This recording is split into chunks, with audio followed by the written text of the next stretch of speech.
You are listening to the Garlic Fries and Baseball Guys podcast. Sam Lubman and Joe Shasky coming at you every week with all the best Giants content out there. Make sure you're liking, reviewing, subscribing to this podcast. Share it with your friends so we can really boost those numbers out. And again, if you're looking for great Giants content, this is where you got to be listening to. So now,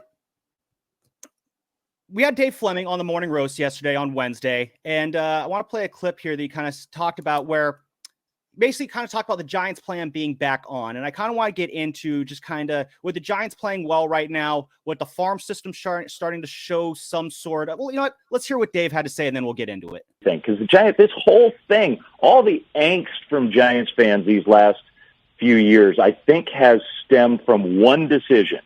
And that is when Farhan was hired, Farhan decided we're not tanking. We're not doing it. We're going to try to compete while we build up our farm system.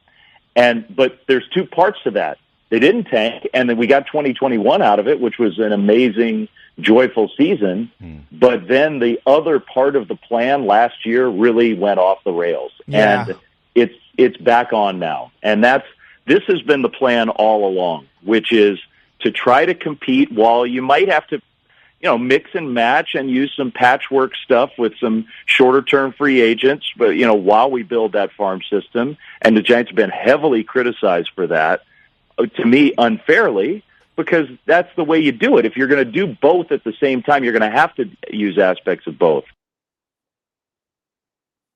So there you go, Shasky. The plan is back on. Would you say that the Giants' plan is kind of getting back on track based on kind of what we've been seeing so far this season from the Giants? You ever watch any of these Viking shows when they're out at sea and they're in one of their Viking serpent boats and they're going to go try to invade a foreign territory, and all of a sudden, like, the gods opened up the skies and pushed them left and right, and it feels like they're on the brink. That's what Farhan felt like with this fan base. Like, he was on the brink of not only mutiny within the boat, from some of the people that were on that boat with him, but also from the seas, as in the fans around them rocking that boat.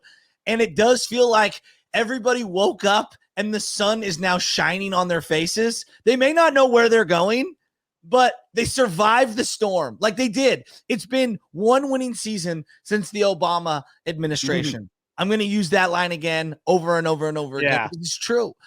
And you look up and you're like, Patrick Bailey's showing some promise. Wow. Like, there's something there. Camilo Duvall, boy, he looks really good, right? Really good. He kind of came out of nowhere. Logan Webb, I know the numbers don't look great. He's pitched really well. Oh, he's had an incredible month of May. Absolutely. He's low-key leading the National League in innings pitched. That might have changed actually the last couple of days, but he's up there amongst the league leaders in innings pitched right now. Okay, and now Casey Schmidt, who everyone loves. And then you got Tyro Estrada, who, to me, looks like, at minimum, he'll be a 5-year middle infielder for the Giants. He's already been one for one season. He's going to be one again this year. Like, this is a guy that you can play into his 30s and have under team control for relatively inexpensive. I feel really optimistic, and I can't believe I'm saying that.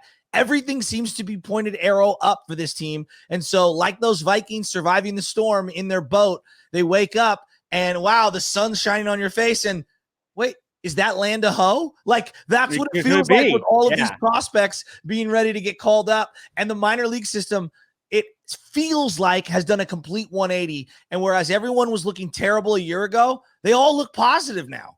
Yeah. And I think it kind of goes into like last year was a very frustrating year that tested the patience of a lot of Giants fans. And I think rightfully so, because it really was a year where nothing was going right. And when things aren't going right, it's kind of hard to see how things might kind of reverse course.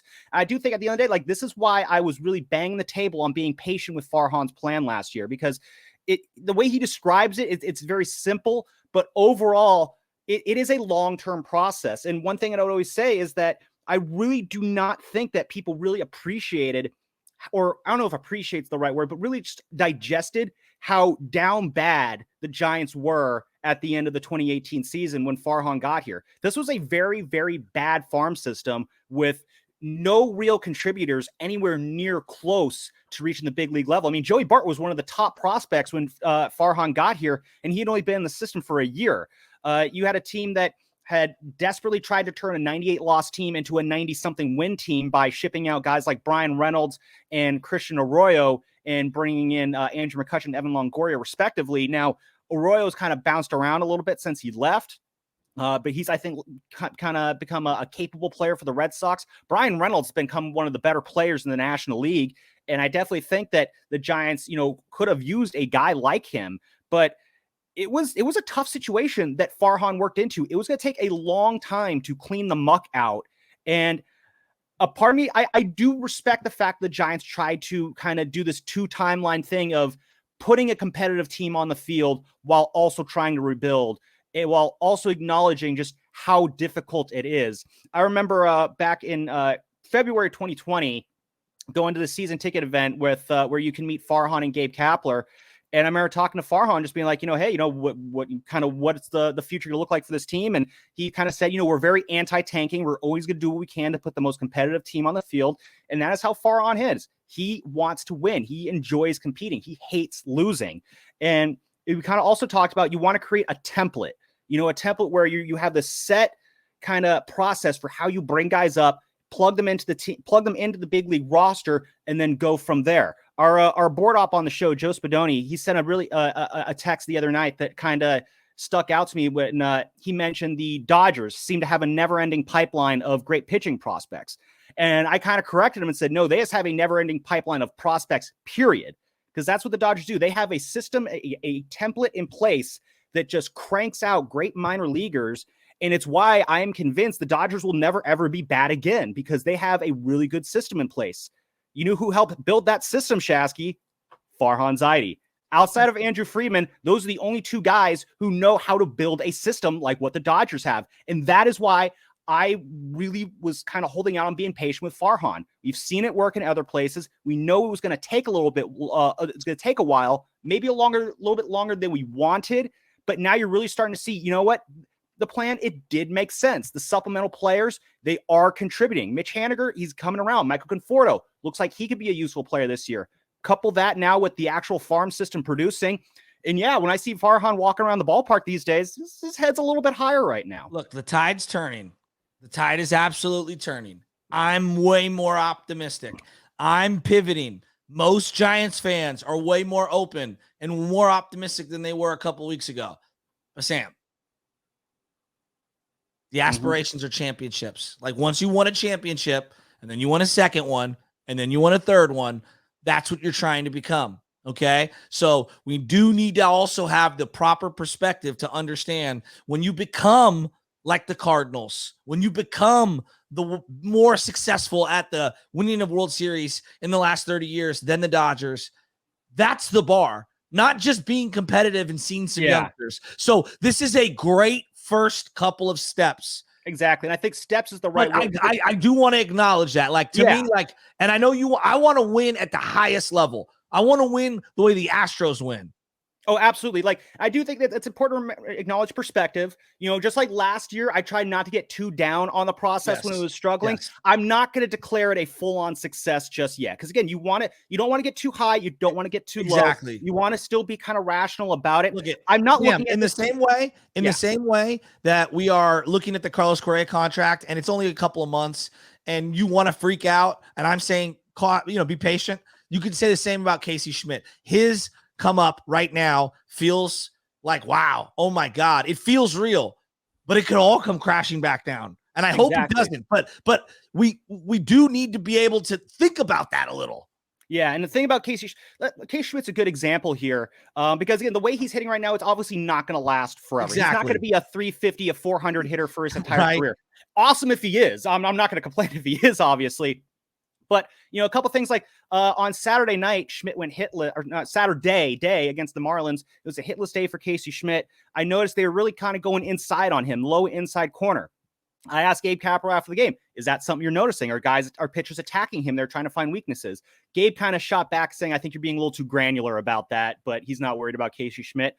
A fair answer to what I thought was a fair question. Because, I was being a little bit nitpicky with Schmidt. He has yet to draw a walk, and he's been very aggressive with swinging the bat. I heard he's like swinging at 61% of his pitches, which is second in baseball. We had Gabe Kapler on the morning roast this morning. He was talking about how they want to get him to be a little bit more selective with his swing choices. So there are things that they are going to have to workshop with him. So he swung at the second most amount of pitches in baseball. I did not know that. Yeah, I think it was Hanser Alberto, I believe, is the other one. I'll be honest, the source is that of that the kid from the Marlins. No, that's Luis Arraz. Boy, he's a stud, huh? Yeah, but I'll be yeah. I pulled that stat straight from Andrew Baggerly, so I want to cite my source there. I like that. But, no, I like that. I didn't know that. Yeah, it's the trick is going to be for Casey Schmidt. How do you? And this is something I want to ask him at some point. How do you, on the one hand, maintain your aggressive nature at the plate while at the same time being more selective and hitting the right pitch? That's what the Giants are very much about. And I want to get into that in a second in terms of just their hitting approach in the next segment. But that's going to be the thing with Schmidt. And yeah, there's going to be ups and downs there.